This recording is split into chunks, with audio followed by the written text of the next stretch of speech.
Good morning students. देखिए बच्चों, S block हमने स्टार्ट कर दिया था। एस ब्लॉक को हम आगे बढ़ाते हैं।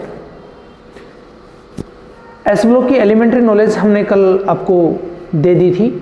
कल का वीडियो आपने देखा होगा तो उसमें आपने एस ब्लॉक से रिलेटेड सारी चीज़ें समझ ली होंगी। इसके बाद में देखो बच्चों, नेक्स्ट आता है फिजिकल करैक्टरिस्टिक। इसमें पहला पॉइंट आपने कल पढ़ा था electronic configurations. Electronic configuration, electronic विन्यास। ये हमने स्टडी कर लिया था। अब हम एक एक ग्रुप की बात करते हैं। तो पहला ग्रुप है बच्चों आपका हीलियम, पहला है हाइड्रोजन। हेली ना की रब से फरियाद, हेली ना की रब से फरियाद, ये आपका पहला ग्रुप है। एलिमेंट के name hydrogen, lithium, sodium, potassium, rubidium, caesium और फर्मेंशियम। हाइड्रोजन गैस है, बाकी जितने भी हैं ये सब सॉलिड हैं। हाइड्रोजन गैसीय अवस्था में पाई जाती है और ये ठोस अवस्था में पाए जाते हैं। एक एक पॉइंट को हम स्टडी करते हैं। सबसे पहला इसकी धात्विक प्रकृति।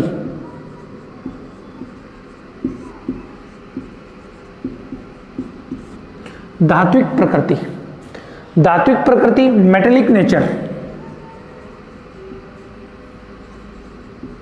Metallic nature.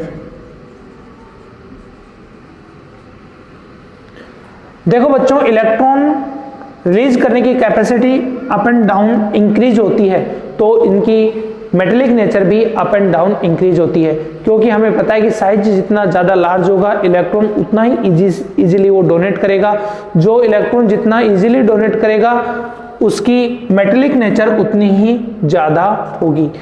तो लिथियम के कंपेरेटिवली फर्मेंशियम, या फर्मेंशियम तो रेडियो एक्टिव है, इसको तो हटा दो। सीजियम इजीली इलेक्ट्रॉन को रिलीज कर देता है।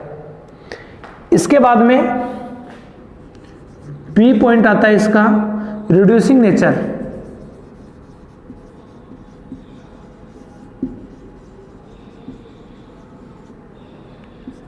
अपचायक प्रवृत्ति। अपचायक प्रवृत्ति एक्सेप्शनल रूप से किसकी सबसे ज्यादा होती है? लिथियम की, उसके बाद में सीजियम की, उसके बाद में रुबिडियम, उसके बाद में पोटेशियम और उसके बाद में सोडियम। लिथियम की एबनॉर्मल रूप से ज़्यादा होती है क्योंकि इसके ECS इलेक्ट्रोकेमिकल सीरीज जो मैंने आपको वीडियो दिया था उसके अकॉर्डिंग इसका जो पोटेंशियल है वो 3.0 वोल्ट नेगेटिव होता है। ठीक है, और जिसका जितना ज़्यादा नेगेटिव होगा उसका ऑक्सीडेशन इजीली होगा और उसकी रिड्यूसिंग पावर सबसे ज़्यादा होगी। ये आपको समझना है। तो सबसे ज़्यादा रिड्यूसिंग पावर, रिड्यूसिंग नेचर किसकी होती है? लिथियम की होती है। रिड्यूसिंग के लिए देखो कई चीज़ें हैं। तो हाइड्रेशन एंथैल्पी, कौन कौन से अफेक्टिंग फैक्टर हैं? पहला है हाइड्रेशन एंथैल्पी।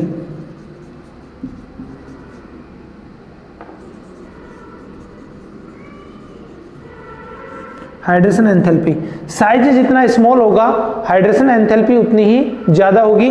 और इनकी हाइड्रेशन एंथैल्पी ज़्यादा होती है किसकी? लिथियम की, क्योंकि इसका जो साइज है वो स्मॉल साइज होता है, बहुत स्मॉल साइज होता है। इसके कारण इसकी हाइड्रेशन एंथैल्पी की वैल्यू ज़्यादा होती है। इसके बाद में सी पॉइंट आता है इसका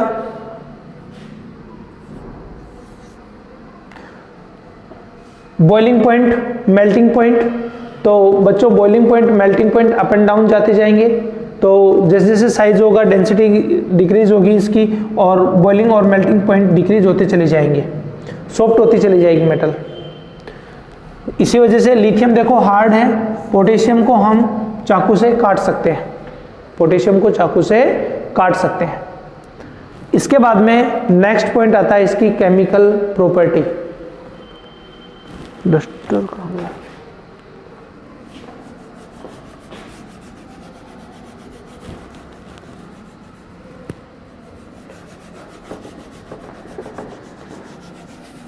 देखो बच्चों, इसके बाद में आता है इसकी chemical property.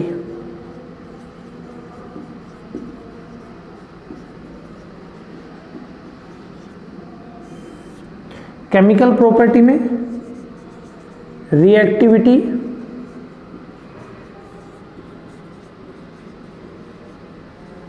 Towards oxygen, reactivity towards oxygen,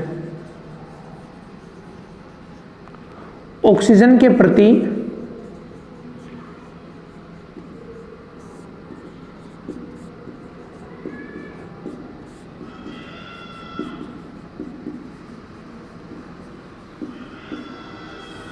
क्रियाशीलता। देखो बच्चों, कॉलम फर्स्ट के एलिमेंट ऑक्सीजन से रिएक्ट करके उनके संगत ऑक्साइड्स का निर्माण करते हैं, जैसे सोडियम मेटल Na, ये हाफ O2 से रिएक्ट करके क्या बनाएगा? Na2O। Na2O। इसी टाइप से लिथियम, ये भी हाफ O2 से रिएक्ट करके Li2O। ये तो है इसके ऑक्साइड। देखो, कॉलम फर्स्ट के जो एलिमेंट हैं वो ऑक्साइड का फॉर्मेशन भी करते हैं, परऑक्साइड का फॉर्मेशन भी करते हैं और सुपर ऑक्साइड का फॉर्मेशन भी करते हैं। 3 टाइप के उसमें चीजें बनती हैं। सबसे फर्स्ट बनता है ऑक्साइड। सबसे फर्स्ट बनता है ऑक्साइड। Oxide O2 minus. फिर बनता है नंबर 2 पर oxide, O।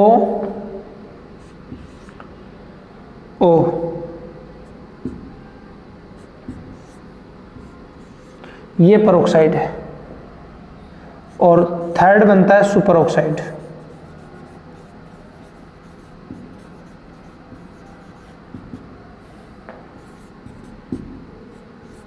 O2 minus, single minus. इस तरीके से बच्चों इसके परऑक्साइड, सुपरऑक्साइड, परऑक्साइड, सुपरऑक्साइड, इनका फॉर्मेशन होता है।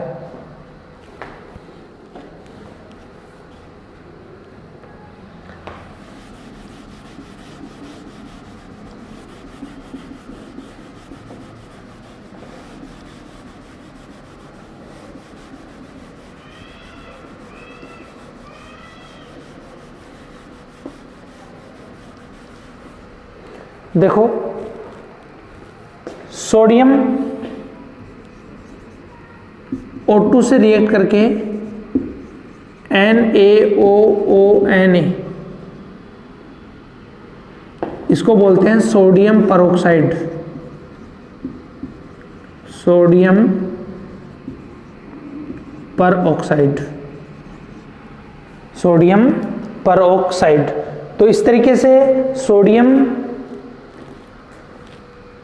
ऑक्साइड भी बनाता है और परऑक्साइड भी बनाता है, लेकिन सुपर ऑक्साइड नहीं बनाता। देखो, इसमें लिथियम ये ओनली ऑक्साइड फॉर्म करता है, ओनली ऑक्साइड। सोडियम ये ऑक्साइड और परऑक्साइड बोथ, दोनों फॉर्म करते हैं। पोटेशियम ये ऑक्साइड,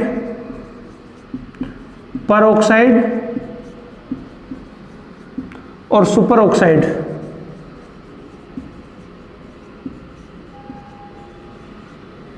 ये ऑक्साइड, परऑक्साइड और सुपर ऑक्साइड तीनों फॉर्म करते हैं। बाकी के रुबिडियम भी और सीजियम भी ये ऑक्साइड, परऑक्साइड और सुपर ऑक्साइड तीनों के तीनों फॉर्म करते हैं। लिथियम ओनली क्या फॉर्म करता है बच्चों? ऑक्साइड फॉर्म करता है। पोटेशियम ऑक्साइड परऑक्साइड दोनों फॉर्म करता है। और रुबिडियम, सीजियम ये ऑक्साइड परऑक्साइड और सुपर ऑक्साइड दोनों फॉर्म करते हैं। एक चीज और ध्यान रखना बच्चों, जब ऑक्साइड परऑक्साइड बनता है, ऑक्साइड में ऑक्सीडेशन नंबर -2 होता है, परऑक्साइड में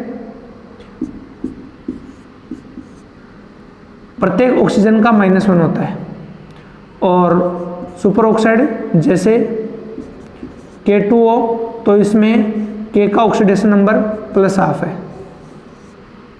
सॉरी KO2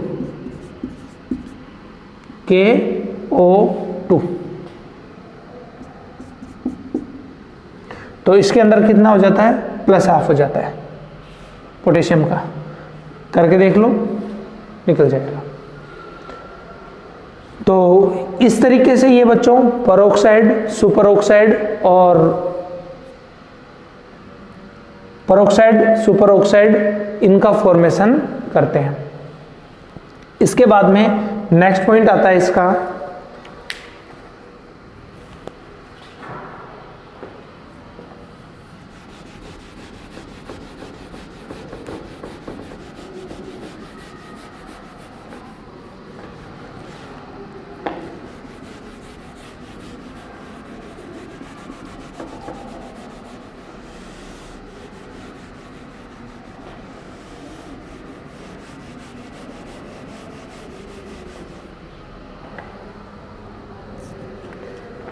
रिएक्टिविटी।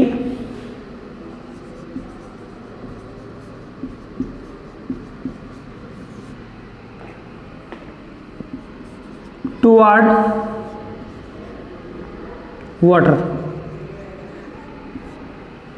वाटर से रिएक्ट करके ये से लिथियम है, वो वाटर से रिएक्ट करके lithium hydroxide plus H2 gas ये रिलीज करते हैं। बैलेंस कर लो, 2 2 2।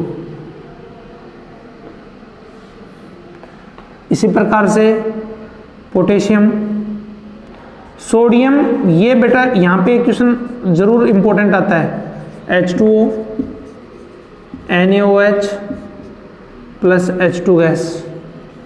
यहां से देखो इंपॉर्टेंट क्वेश्चन ये आता है, सोडियम सबसे ज्यादा रिएक्टिव होता है, इसलिए हम सोडियम और पोटेशियम इसको केरोसिन में रखते हैं या ईथर में डिप करके रखते हैं, क्योंकि ये वाटर के प्रति या वाटर वेपर के प्रति बहुत ज्यादा रिएक्टिव होता है और तुरंत रिएक्ट करके और उसका ऑक्साइड फॉर्म कर लेता है, हाइड्रोक्साइड फॉर्म कर लेते हैं। ठीक है, इस वजह से हम सोडियम को केरोसिन में डिप करके रखते हैं कि ये एयर और वाटर के टुवार्ड्स मोस्ट रिएक्टिव होता है, बहुत ज़्यादा रिएक्टिव होता है, इसलिए हम इसको केरोसिन में डुबो कर रखते हैं, केरोसिन में डिप करके रखते हैं।